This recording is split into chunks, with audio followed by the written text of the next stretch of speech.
De novo, boa tarde a todos. A luz de nosso Mestre Jesus esteja nos nossos corações agora e sempre. Temos visto na televisão uma propaganda interessante. E é bom que nós tenhamos assim o hábito, desenvolvamos o hábito de nas pequenas coisas do dia a dia acordarmos para as instruções do Cristo. Muito bem, aparece lá um senhor na propaganda que diz assim: eu sou um biólogo. Isso, estava desligado. Bom, então vamos começar de novo para o pessoal que está lá do outro lado. Então, nós estávamos dizendo que é preciso que a gente comece a usar as coisas do dia a dia, as pequenas coisas do dia a dia, para refletir sobre os ensinamentos do Cristo e a nossa ação. Então, tem uma propaganda na TV de um senhor que diz que é biólogo e que ele, por isso, entende muito e vem dar uma receita para evitar o contágio dos mosquitos da modernidade. E ele diz assim: você espalha o aerosol na sua casa, depois você espalha outro aerosol na sua pele, e está resolvido o problema. Aí nós pensamos, como seria tão bom se fosse assim simples, né? Nós olhamos para o resultado, apagamos o resultado, mas esquecemos da causa. Na nossa vida, se nós formos olhar para as coisas na superficialidade e simplesmente achar que o momento que você faça que você tem determinada atitude resolve todos os seus problemas, nós vamos estar bastante equivocados, não é? Para realmente conseguir acabar com o problema do mosquito, o trabalho é muito maior, né? É impressionante nós olharmos para a história e vermos como é que nós já evoluímos.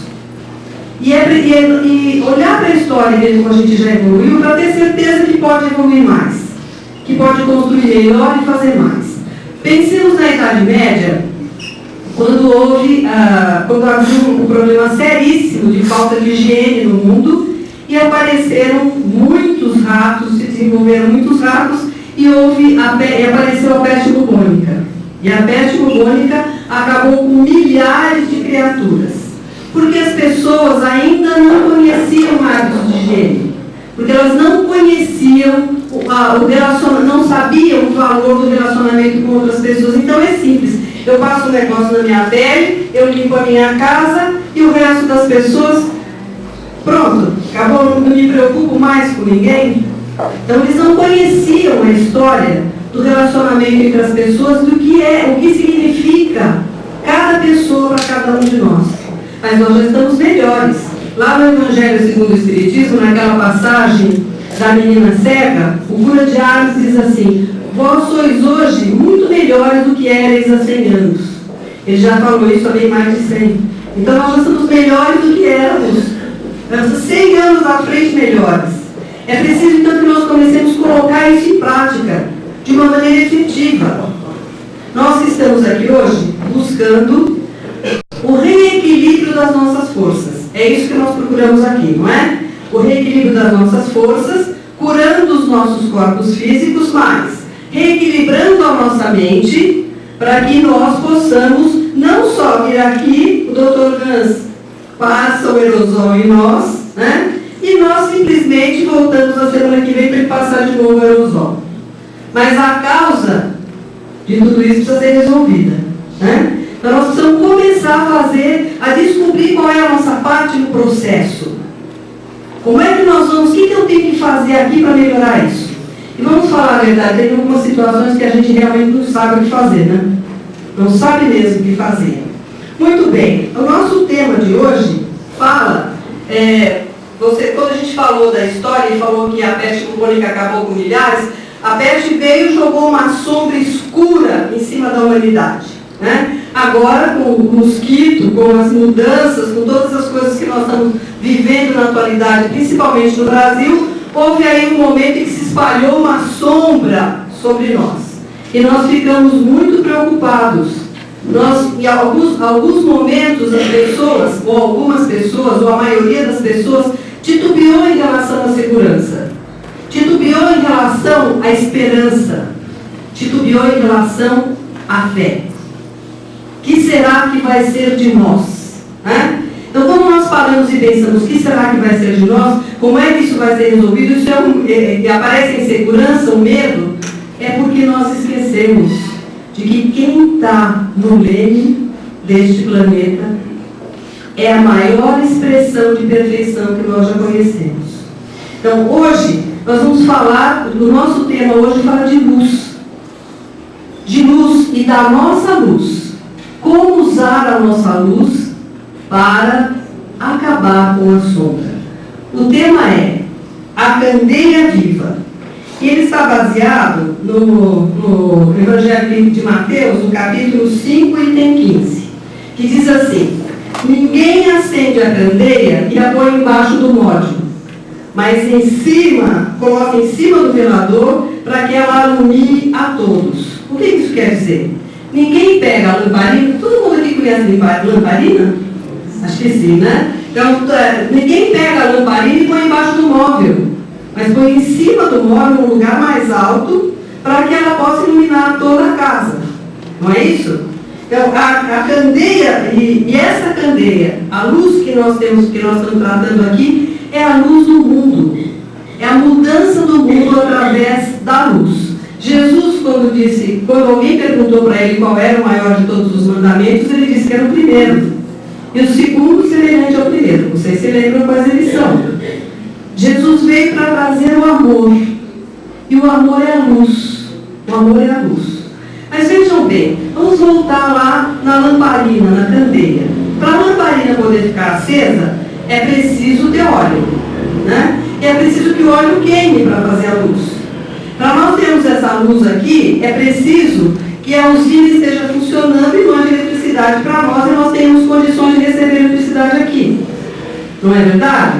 Então, o Emmanuel tem uma frase muito boa que diz assim: para que a candeia fique acesa, é preciso o sacrifício do combustível. O óleo precisa se sacrificar para que ela fique acesa. Então, e ele também diz, ele chama a cada um de nós de a candeia viva. O que é a candeia viva? A candeia viva é cada um de nós. Nós somos seres criados, que no momento da criação, o nosso Criador colocou em nós a centelha divina com todas as potencialidades da perfeição. Ele colocou dentro de nós a luz. Essa luz que torna-nos a candeia viva. Que torna-nos a lamparina viva que vai espalhar a luz por aí.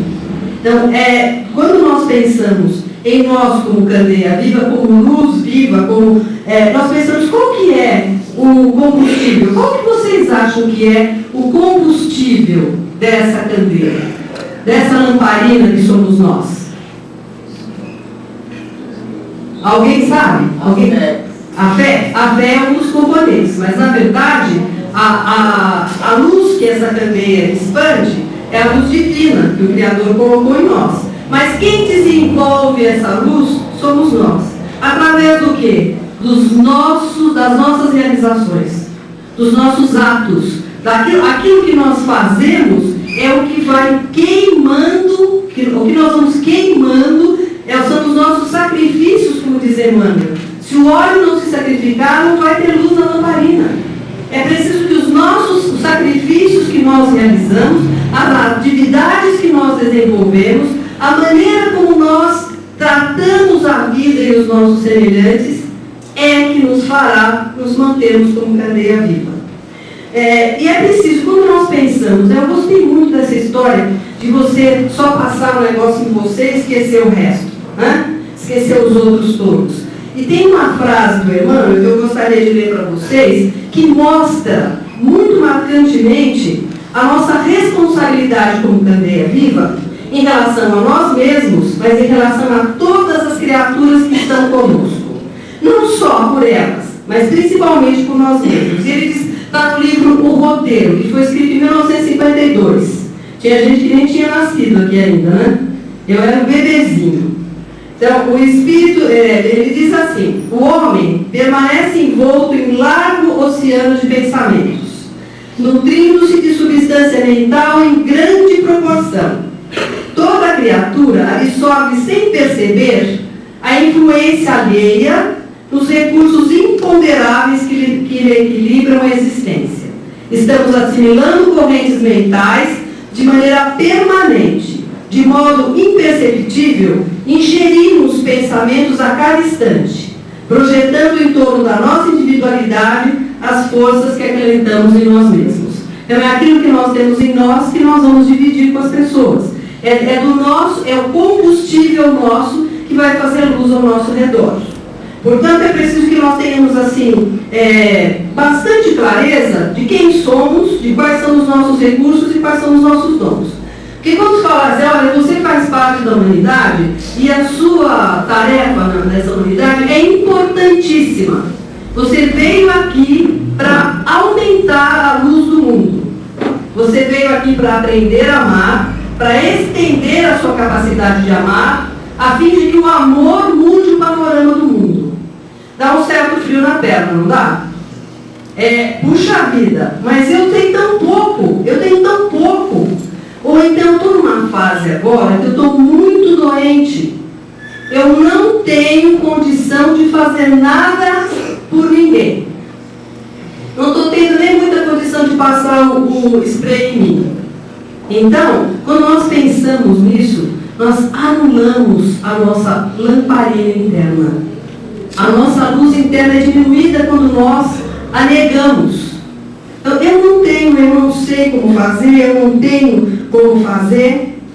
Como é que eu posso auxiliar as outras pessoas se eu não tenho nem condição? Se para vir até aqui eu precisei de um sacrifício intenso de locomoção? Muito bem. Existe a história de um rapaz que é descrita aí nesses...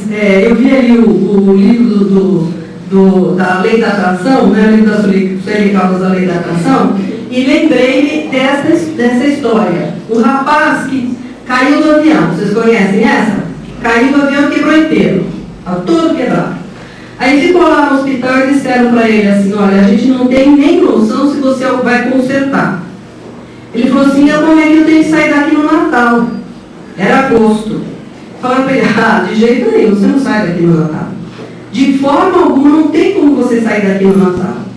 Você vai ficar e você vai ter que fazer fisioterapia, você vai ter que fazer um monte de coisa, caso você venha a ter uma restituição da sua parte esquelética.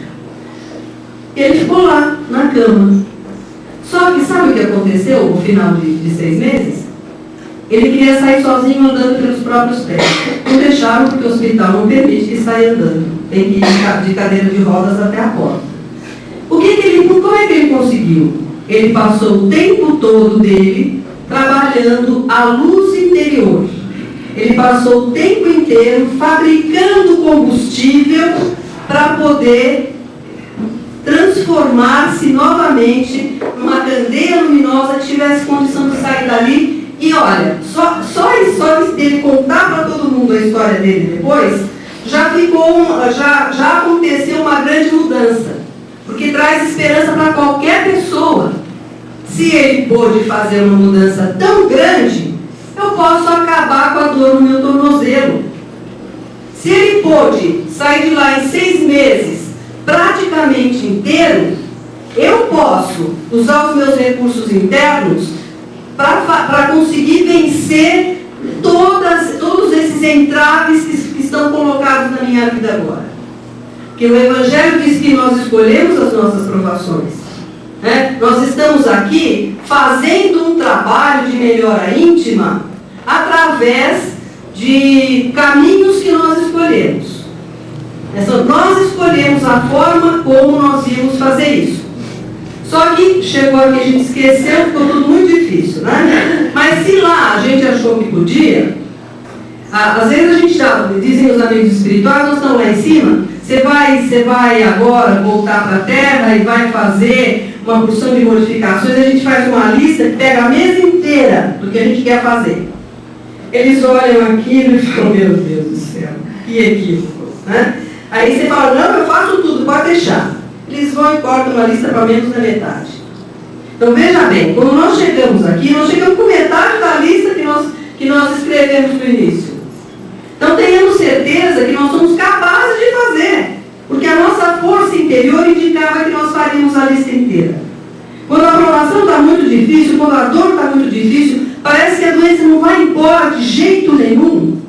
Vamos lembrar que nós temos em nós uma luz divina com todas as potencialidades da perfeição dentro de nós. E como é que a gente faz para desenvolver isso? Como é que nós fazemos para tornar essa luz maior? Como é que nós vamos queimar os nossos combustíveis? Gente, como é que vocês acham que vocês poderiam, que atitude vocês acham que vocês poderiam tomar a partir de agora para modificar essa condição interior? Quem fala alguma coisa? Transformação, as atitudes. Então, mas que atitudes? Ser grata. Ser grata, olha que maravilha. O André Luiz fala assim, que quando a gente estiver na maior dificuldade da nossa vida, quando parecer que a aprovação está arrasadora e que a gente não vai conseguir, ele fala assim, deixa ela de lado um pouco, senta. Ele não fala assim, eu que faço um pouco de teatro, né? Mas assim, ele fala, olha, agora você vai fazer um levantamento, isso ele diz mesmo, um levantamento de todas as bênçãos que você recebeu desde o dia que você nasceu. Ele diz assim, pode ter certeza que o número de bênçãos vai ser tão grande que você vai sentir, não que você está aqui num momento ruim e que as coisas e que Deus abandonou você e que a vida está insuportável, que não tem ninguém tomando conta de você. Você vai sentir que você está muito no lucro. E que isso é só um pedaço pequeno de trabalho que você tem que fazer. Porque, sabe que eu gosto de pensar, porque eu sou meio assim. Eu gosto de pensar que nós somos espíritos altamente preguiçosos. Quando nós paramos diante de um trabalho para fazer que parece que é um trabalho vultuoso, o que a gente faz? Eu vou fazer isso depois, né? Agora é muita coisa, não dá para fazer agora não, né? Vou me preparar primeiro, vou tomar uma vitamina, vou fazer uma coisa assim, depois que eu estiver mais forte, eu vou fazer. E nós esquecemos que são em pequenos passos, em pequenas doses é que nós solucionamos o problema. Então, como é que vamos fazer isso? Ela deu uma sugestão, vamos ser gratos. Eu já falei para vocês, mas vou repetir. O experimento feito pelo pessoal da Universidade de Los Angeles, sei lá se é de Los Angeles, lá nos Estados Unidos, que se é a universidade, agora chama UCLA, né? Lá nos Estados Unidos, fez sobre prece. Eles fizeram uma ressonância magnética nas pessoas que estavam fazendo prece, de gratidão, de prece. E a de gratidão, o que aconteceu? Na ressonância magnética aparece uma luz aqui em cima desse centro energético, uma luz azul que cresce para cima. Esse é o centro que nos liga a Deus. Que conclusão a gente tira? Na hora da prece de gratidão, nós estamos nos ligando intensamente a Deus. Não é? Estamos nos ligando intensamente a Deus.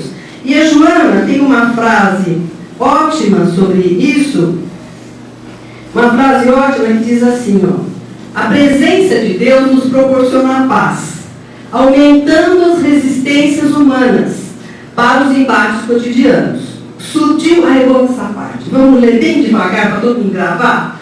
Sutil e poderosa ao mesmo tempo, é um dínamo gerador de energias que recarrega as baterias da alma, da mente e do corpo, mantendo-nos em condições estáveis de equilíbrio e ação. Primeiro, nós não somos muito bons em fé, né? A gente acredita, mas aí você fala assim, também não sei qual que é o programa de Deus a meu respeito, né? Então não sei se vou conseguir isso. Bom, você não sabe se vai conseguir isso dessa forma, mas o programa de Deus é sempre muito melhor que o nosso. Então, e veja bem, o que ela coloca aqui é que é uma força sutil e poderosa. Mas será que nós estamos orando, estamos nos ligando a Deus, abrindo os nossos corações, abrindo o nosso espírito, humildemente nos colocando diante da grande força modificadora, da fonte maior de energia? Se nós nos colocamos desta forma, o coração aberto, humildes, esperando aquilo que a determinação divina mandar para nós, o que está acontecendo conosco?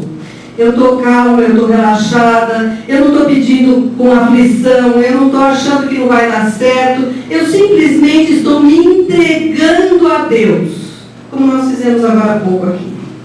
Me entregando a Deus. E a hora que eu me entrego a Deus, essa força sutil, a gente percebe a força de Deus vindo? Dificilmente, não é? Na prece que nós estamos fazendo, aqui quando a gente está todo mundo junto, em silêncio, relaxado, a voz do Edson é maravilhosa, né? Ela toca a alma da gente, aí nós vamos nos predispondo a receber, aí a gente sente a presença dos amigos espirituais, dos mensageiros do Cristo, dos mensageiros de Deus que estão conosco. E quando nós sentimos, mas em geral nós não sentimos, porque é uma força muito sutil, mas assim como ela é sutil, ela é poderosa. Muito poderosa. Ela entra lá dentro de nós e modifica, é um dínamo gerador de energia que modifica a nossa condição interna. Como é que nós temos rezado? Lembra da prece do meu irmão que eu já contei para vocês? Quando a gente era pequeno, que ele dormia na parte de cima do beliche? E a prece, a minha mãe fazia questão que a gente fizesse prece antes de dormir, então ele ia rezando assim, ele tirava o sapato e subia no beliche. Aí nós fizemos quando ele encostava a cabeça no travesseiro, amém. Estava rezado a prece, né? Estava rezado. Como é que como nós temos rezado? Nós estamos com pressa antes de falar com Deus? Nós queremos chegar logo em cima do beliche e botar a cabeça para dormir? Ou nós estamos fazendo um espaço em nós para que as energias divinas penetrem em nós, fazendo a nossa própria luz crescer? Porque a nossa função aqui é fazer luz. Nós somos os colaboradores do Cristo para modificar a situação de sombra da terra. Mas a hora que a gente vê uma possibilidade de uma mudança não aconteceu, uma coisa muito ruim, sai aí toda a podridão para fora no nosso país, e nós olhamos aquilo e simplesmente nós passamos a duvidar da presença divina a nosso favor. Cada um de nós, cada ser nesse planeta, aprende de acordo com as suas condições conscienciais, de desenvolvimento de consciência. Cada ser. Então hoje eu posso olhar para ela e achar que a atitude dela, eu ouvi uma atitude dela, convivo com ela, estou vendo o que ela está fazendo, eu olho para ela e acho que ela não está fazendo direito. Mas será que o Edson, olhando para mim, no cotidiano, vendo as minhas atitudes, a minha forma de agir na vida, ele também não pode pensar, a Hilda não está fazendo direito, não é? Mas por que a Hilda não está fazendo? Como é que você chama? E por que a Vilma não está fazendo direito? Ela não está fazendo direito aos meus olhos. Ela está fazendo de acordo com o que ela tem e, pasme, o Senhor Jesus está contente. Nós é que somos os exigentes querendo mudar as pessoas. O que a gente tem que fazer então? A nossa posição não é uma posição de fazer luz? Nós não somos as candeias vivas? O que a gente pode fazer? Se está muito perigoso para ela, a gente pode chegar e sutilmente conversar com ela. Mas se não está perigoso para ela, se a gente já percebeu que aquilo é o melhor que ela está fazendo, que ela pode fazer, o que vocês sugerem que eu faça para ela e que o Edson faça para mim? O que você sugere? Reze, aceite. Começa aceitando a outra pessoa como ela é. E depois eu rezo. Né? Mas rezar, como é que é a reza? A gente vai chegar e falar, eu vou chegar e falar, Senhor, olha a Vilma, coitada, ela está até nessa posição. Dá para o senhor dar uma ajuda para ela, para ver se ela fica um pouco melhor? É isso que nós vamos pedir para ela? Não, não é. O que nós vamos fazer, vamos recomendar assim, né? Nós que temos assim uma ligação estreita com a nossa Mãe Amantíssima, em geral a gente passa a bola para ela, né? Eu não consigo resolver isso aqui, você passa. Eu desde pequenininha faço isso. Ah, tá pesado para mim, eu dou um jeito de passar para a mão dela para ver se ela, com a condição dela, resolve. Mas ao longo do tempo também a gente percebeu que o nosso amor faz a diferença. A nossa vibração amorosa faz a diferença. Por que nós conseguimos um ambiente tão equilibrado, que toca tanto o nosso coração no começo dessa reunião? Porque todos nós abandonamos todas as nossas reservas, buscamos o melhor que nós temos em nós e nos ligamos. O Edson está fazendo a prece, ele é o foco para onde nós dirigimos as nossas vibrações, mas ele é apenas o condutor da espiritualidade, e a espiritualidade é a condutora do nosso Mestre Jesus e do nosso Pai. Então, o que eu tenho que fazer pela Vilma? Eu tenho que orar e pedir a modificação dela? Eu peço a Jesus que ofereça para ela as melhores condições de desenvolvimento. E qual é a força maior para mudar a vibração da Vilma? O amor. O amor. Uma pessoa me perguntou recentemente, quando nós discutimos isso, mas como é que eu faço para fazer o amor sair de mim e eu ter certeza que ele envolveu a Vilma? Há muitos anos atrás, eu encontrei o Chico Xavier e ele falou para mim assim, a gente ficava assim sem voz, né? Olhando para ele assim, ele estava tão murchinho, já tão lentinho, e ele falou para mim assim: coloque muito amor nas suas palestras. Criou um problemão para mim. Criou um problemão. Porque eu sou uma pessoa de formação didática. Então é fácil pegar um tema, pegar uma história, pegar alguma coisa e contar, e explicar, e botar os detalhes, e tornar clara a história. Mas talvez eu estivesse falando disso, que a didática pode ser muito boa, mas ela não salva. Né? É o amor, como você abre o seu coração, como você envolve a outra pessoa com a sua vibração mais profunda, com a sua melhor vibração, é que vai fazer a modificação. Não é? Então, veja bem, a pessoa me perguntou, mas como é que eu faço isso? Eu falei, olha, fiquei um tempão fazendo treinamento. Um tempão. Até que chegou uma hora que eu achei que não conseguia, sabe o que eu fiz? Entreguei para Nossa Senhora. Né? Agora, senhora, hoje a gente vai fazer palestra. Eu e o mentor vamos fazer palestra hoje. Está tudo preparadinho, já estudamos, tá. Essa parte do amor, a gente vai deixar com a senhora. Né? A gente abre o coração e deixa que o seu amor nos envolva para que nós comecemos a envolver os nossos semelhantes nesse amor divino. Já que o meu não é muito qualificado, então a gente conta com dela que é perfeito. Né? Então vocês saem ganhando nesse ponto. Então vejam bem, como é que é para vocês mulheres que são mães? Qual é o maior amor que vocês já sentiram?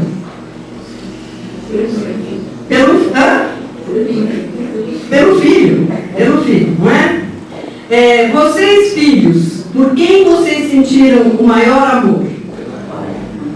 Pelo pai, pela mãe, né? Alguns pelo pai, alguns pela mãe, alguns pelo irmão. Não vamos descartar também o amor pelo companheiro, né? Não vamos descartar o amor pelo companheiro, senão os dois aqui vão me contradizer, né? Então veja bem, mas qual é o maior amor que você já sentiu? Você quer doar o amor? Pare, como é que eu vou fazer? Eu abro o meu coração, eu deixo que o maior amor que eu já senti na minha vida tome conta do meu coração. Como se eu estivesse segurando o meu bebezinho pela primeira vez. Né? Quem é mãe sabe disso. A hora que pôs no braço, acabou. Né? Não tem jeito. Pôs no braço, sente aquilo. Aquilo é o seu melhor amor. E aí você começa a pensar na Vilma. Eu não sei se a Vilma foi minha filha na outra encarnação, se ela não foi. Pode ter sido, não pode? Pode. Então por que não sentir, não passar para a Vilma o mesmo amor que eu passo para a Fernanda, para o Fábio, para a Beatriz, para os meus netos? Então passar para ela esse melhor amor. Quando eu expando o melhor amor para a Vilma, e espero que ele expanda para mim, né? Quando eu expando o meu maior amor para a Vilma, o que acontece com a Vilma? Ela pode estar numa situação muito conturbada, de muito desequilíbrio. O meu amor insistentemente vai envolvê-la, e a gente também pode usar o subterfúgio de chamar a Nossa Senhora, né? O meu amor vai envolvê-la porque eu sei que ela está num momento muito difícil. meu amor vai envolvê-la, eu vou recomendá-la ao amor divino e ela vai ter um momento de sossego. Vocês já tiveram um momento de sossego no meio da aflição? Todo mundo já teve, no meio da aflição, um momento de sossego? Tem alguém mandando amor para nós. Pode ser que não seja uma pessoa encarnada. Eu falei isso para minha amiga, ela falou assim, mas eu sou tão chata que é capaz de não ter ninguém que vai vibrar para mim positivamente. Ela não é chata, né? Assim, eu sou tão chata, tão briguenta, que pode ser que não tenha ninguém. Pode ser que não tenha ninguém encarnado, não pode?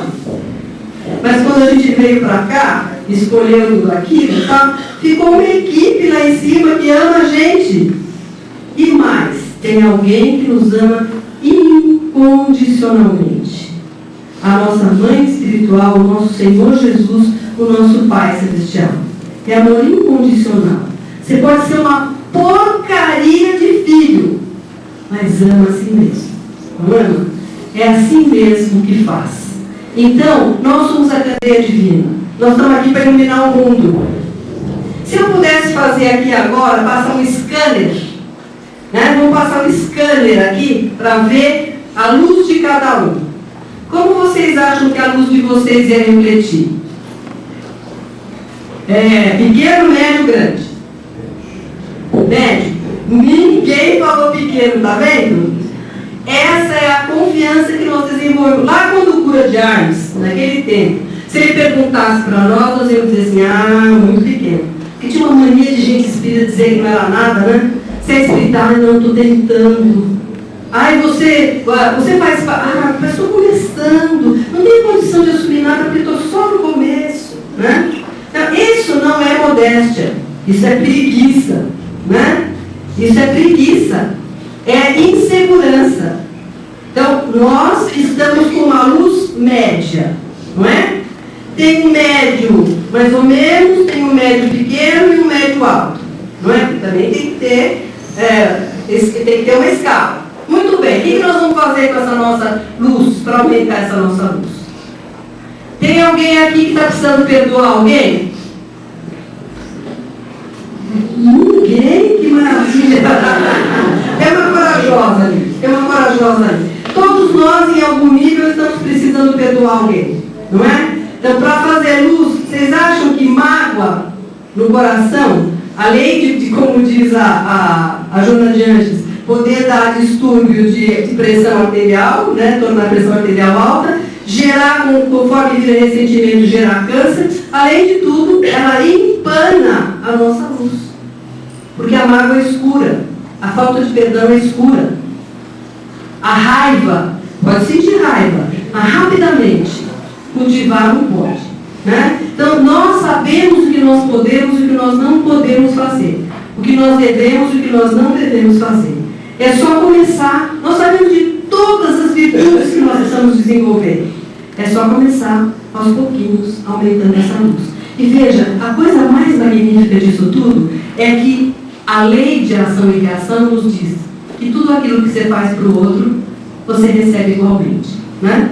Para encerrar a nossa reunião desta tarde, a nossa reflexão, vou contar voando uma historinha para vocês, de uma mulher de idade, com um carro novinho parado na estrada que furou o pneu. Estava 1 hora esperando que alguém parasse, ninguém parava. De repente veio um carro velho, quebrado. Ela olhou e falou, meu Deus, me protege. Desce um moço, com uma roupa pobre, um jeito cansado, um jeito de quem não tem muita coisa, sofrido, um cara um pouco de fome, e ela olha e fala, Senhor, me socorre. E ele vem e percebe a aflição dela e diz, Senhora, eu estou parando aqui só para ver se a senhora precisa de ajuda, a senhora está parada na chuva. O que a senhora precisa? Ela, meu pneu furou. Tá bem, pode deixar que eu troco. Ele vai, troca o pneu dela. Quando ele termina de trocar, ele está trocando o pneu, ela se machuca. A chave pega na mão dele, ele se machuca. E ela então olha aquilo, abre, ele fala, como ela está lá? Ele vai começar e fala para ela, entra no carro que está mais quentinho. E faz todo o trabalho. Quando ele está terminando, ela olha para ele e fala para ele assim, meu amigo querido, quanto é que eu devo para você? Não disse nada, eu não trabalho com isso. É assim, quando eu vejo alguém necessitado, eu ajudo. Essa é a minha forma de viver. Eu não trabalho com isso, eu não posso receber o pagamento por isso. Ele falou assim, sabe como a senhora pode me pagar? Da próxima vez que a senhora vir alguém necessitado de alguma coisa, faça alguma coisa por essa pessoa. Atenda essa pessoa e lembre-se de mim. Ela vai, desce, ele vai embora, ela vai embora, ele sai atrás, ela vai para o restaurante parar para comer. Ela para, toda molhada, vem a garçonete, grávida de 7 meses, pega uma toalha para ela se enxugar um pouco, os pés inchados, todo aquele tempo ela devia estar em pé, a mulher se senta, a senhora se senta para comer e olha para aquela moça, a moça enxuga, ajuda a enxugar e fala assim, num minuto eu volto para saber o que a senhora deseja.